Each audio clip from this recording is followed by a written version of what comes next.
Hi, my name's Alice Grundy. I'm managing editor of Australia Institute Press, and I have Richard Dennis here today to talk about his new Vantage Point essay, Dead Centre. Welcome, Richard. Hi, Alice. So let's start at the beginning.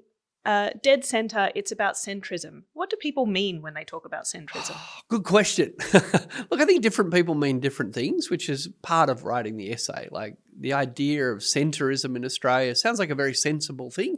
Indeed, we talk about the sensible centre quite a lot. Well, the existence of the sensible centre suggests that people who aren't centre mustn't be sensible.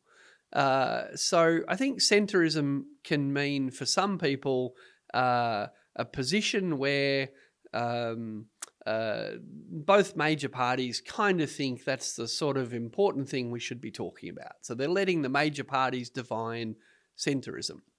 So if both major parties want to debate productivity, I suppose it's really sensible and important to talk about productivity. And if you were to say, well, what about climate change? Oh, you're extreme.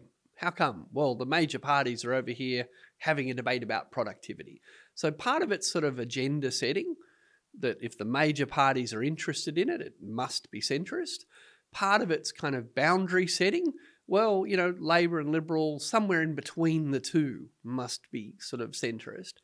But then there's another idea of centrism, which I think is something I unpack in the essay. Something quite important is a lot of people think, well, evidence-based policy is centrist because, you know, worthy people have done the research and the evidence says this is a good idea.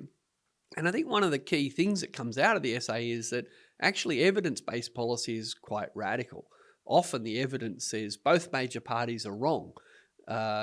Gambling really is dangerous and gambling advertising really is dangerous, and we should probably do something about that. So you often see the evidence saying, let's tackle climate change, let's ban gambling advertising, let's, lean in and get stuff done, while the major political parties are saying, oh, wouldn't it be nicer to kind of not do that because the gambling industry would be sad. So I think there's a real tension between evidence-based policy and what people think of as political centrism.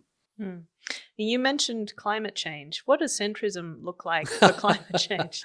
Well, yeah, exactly. So once upon a time in Australia, a carbon price was politically centrist. John Howard went to the 2007 election supporting a carbon price. Kevin Rudd went to the 2007 election supporting a carbon price. So in 2007, you couldn't have got more sensible centre than let's have a carbon price. Fast forward, to 2025, after those two parties ripped into each other for decades about carbon pricing, now everyone knows, oh, that's naive, Richard. That's silly. Come on, you're not being pragmatic. Well, as an economist, I'd say a carbon price is just the very beginning of decent climate policy. How could that be a toxic idea? And in Australia, it's become a toxic idea, but it hasn't always been a toxic idea. So I think that for me, centrist climate policy, what does it mean? Well, I don't know, but evidence-based climate policy would be stop building new gas, stop building new coal, stop subsidising fossil fuels, and stop approving new ones.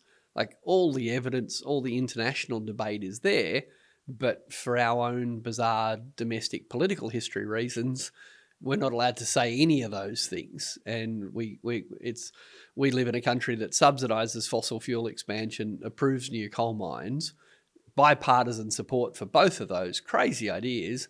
And because both major parties like subsidising and opening new gas and coal, apparently that's politically centrist. So yeah, what's the centre of climate policy? Dunno, but Australia is way out on a limb and not even where we used to be.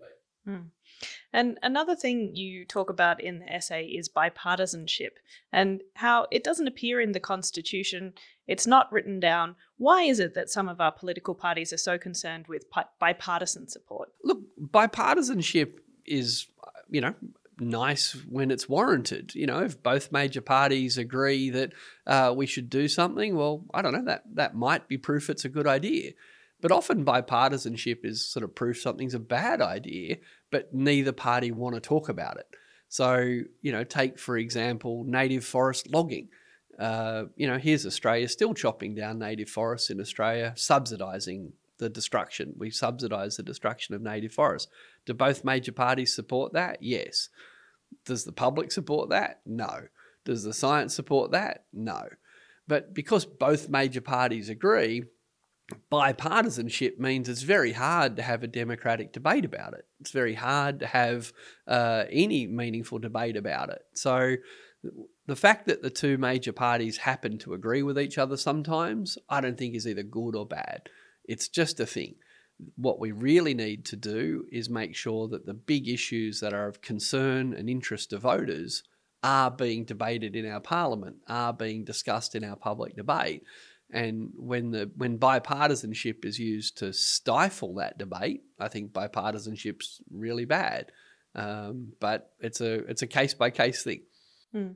And in the essay, you talk about times when governments have made decisions that aren't necessarily on a bipartisan basis, or aren't things that they decide we need a centrist position on. So we've got the example of banning asbestos, of stopping whaling. What would you like to see governments taking bold action on now? Yeah, look, exactly. Sometimes parties, like you'll often hear the Prime Minister say he wants to work with the Liberals because they're another party of government, and if we're going to do serious, lasting reform, the major parties both have to support an idea. Now, that's his view. He's entitled to do that, and that was his excuse for watering down the Federal Corruption Commission, for example. The Liberals didn't want public hearings, so in the name of bipartisan support for a corruption watchdog, Labor pulled public hearings out so that there could be bipartisan support. But when Labor wanted to reform industrial relations in its last term, so in the first term Albanese government wanted IR reform, they never said, Liberal Party, we won't do this if you don't agree. We'll only reform industrial relations laws if the Liberal Party agree. Will you agree? Of course Labor didn't give the Liberals veto over the shape of IR laws. So in that instance, Labor passed the IR laws with the support of the Greens. So saying they want to do bipartisanship is often an excuse for saying, I won't work with a minor party on this. But Labor were very happy to work with a minor party on IR reform, which is why Labor and the Greens succeeded in getting so much legislation through. What else do I wish that Labor would be willing to work with independents or the Greens on instead of the Liberals? Well, climate policy would be a great example, because the idea that Labor's saying, well, we'll only go further on climate when the party of Barnaby Joyce and Matt Canavan agree with us. I mean, there's no constitutional reason to do that. There's no science-based evidence reason to do that. I don't even think there's an electoral politics reason to do that. So why would the Labor government ever say we'll only go further on some parts of climate policy when there's bipartisan support? Well, it's a way to seem sensible and centrist while actually promising to do nothing. Because by giving veto to the Liberal Party on climate ambition, well, Labor can look like they're trying without actually getting much done. One of the stories that you tell in the book is the time that you saw a Bluff bill being introduced to Parliament and then what happened next. Can you explain what a Bluff bill is? Okay, so a Bluff bill is a piece of legislation that the government puts enormous amounts of taxpayers' money into drafting up, gets the public service to go and consult with people, drafts up a piece of legislation, brings it to Parliament, slams it on the table, knowing it won't pass. Now, most people aren't quite cynical enough to believe this is true, but having worked in Parliament House, I know it's true because I've been on the other side of a Bluff bill. A Bluff bill allows a government to show voters and show the media that they're trying to fix a problem, even though they know that this bill will never pass through the Parliament. The point of the bill is to table it, knowing that the Senate or others are actually going to stop its passage. So, I tell the story in the essay of the time that a member of the Howard government came to me with a draft bill late at night saying, hey, Richard, here's a bill. I was working for the Australian Democrats at the time. They don't exist anymore, but they used to imbalance power in the Senate. Here's a bill. You're going to hate it. There's no way you're going to vote for it. But a clever man like you might introduce amendments that look like this and this and this. Now, my party's going to hate those amendments. Like, we don't want the amendments. We don't want the amendments. We want the bill as drafted. But if you wanted to have a months-long public fight about our draft bill, wouldn't that be good for you? Wouldn't that be good for me? So for public consumption, I want the bill drafted, but I want the bill passed in its current form, but I know that's not going to happen. But wouldn't it be nice to have a big performative parliamentary debate about this piece of legislation that I don't want to pass? Some of my supporters want the bill to pass. That's why I'm tabling it. But if it passed, I'd upset a lot of powerful groups and upset some other voters. So I just want to look like I'm passing the bill. Do you want to play with me? Do you want to go through the performance art of this? Do you want to do the pantomime of this? Because then I get to look like I'm trying and you get to look like you're trying, but neither of us are really trying. That's a bluff bill. Happens all the time. And you mentioned the media. You talk a bit about the media in the essay. What is their role in Australia's approach to centrism? Look, the media often fall for the clever tricks of politicians. And then they say, but my job's just to tell you what they were doing. So unfortunately, very clever politicians often manipulate a very busy media, and the media become people who get excited about an issue because powerful people are talking about it today, rather than sit back and say, why would the government be doing this at the moment? So unfortunately in Australia, the media, it's easy for them to write about what the Prime Minister said today. It's easy for them to write about what the opposition leader said today. That version of news falls in their laps. So writing about today the Prime Minister did a thing and then the opposition leader did a thing, there you go, there's public debate in Australia. That's cheap news. It's easy news. And to be clear, it is interesting what the Prime Minister said and the opposition leader said, but that's not enough. And when you are in the business, as we are at the Australia Institute, of trying to get public debate about big ideas, unfortunately the media say, it's not our job to talk about that. Unless you think the government's going to introduce your idea, it's not news. Now, that's up to them to define what news is, but I think the public wants to engage in bigger debates about what we could do or what we should do than the Prime Minister or the opposition leader want to talk about in a day. And the result of that is that the media are stuck just telling their readers what happened, not what could happen or indeed what some people think should happen. So our Director of Security and International Affairs, Emma Shortis, has talked about how Orcus is the biggest sovereign transfer of wealth in Australian history. And this is something that's come to be policy without ever appearing before Parliament. How does Orcus fit into this conversation? Look, Orcus is extreme in so many ways. It's a $360 billion expenditure. What we know now is that the idea was never put to Treasury or indeed to the Department of Foreign Affairs before it went to Cabinet. We also know now there wasn't even a Cabinet brief. Just the idea was put to Cabinet and agreed to by Cabinet. And perhaps most alarmingly, it was the Morrison government that cooked this idea up. And once they announced it, or once they told Labor about it, Labor within 24 hours chose to support it. Again, with a complete lack of paperwork. And as you said, having both sides agreed to do it, we never even had a parliamentary debate about it or a parliamentary inquiry into it to this day. So, yeah, unfortunately, the Orcus is a great example of how just because there's bipartisan support for something doesn't make it sensible, doesn't make it centrist, but it does make it very hard to debunk. It does make it very hard to argue against, because our media and our political culture is, if both the major parties support it, well, that's going to happen. And if it's going to happen, what's the point in understanding it? What's the point in critiquing it? So, yeah, I think Orcus is an extreme example of the problem I'm talking about in the essay, because in one sense, Orcus is now centrist, because both major parties support it. So by that definition of centrism, if both major parties support it, you can't get more sensible than that.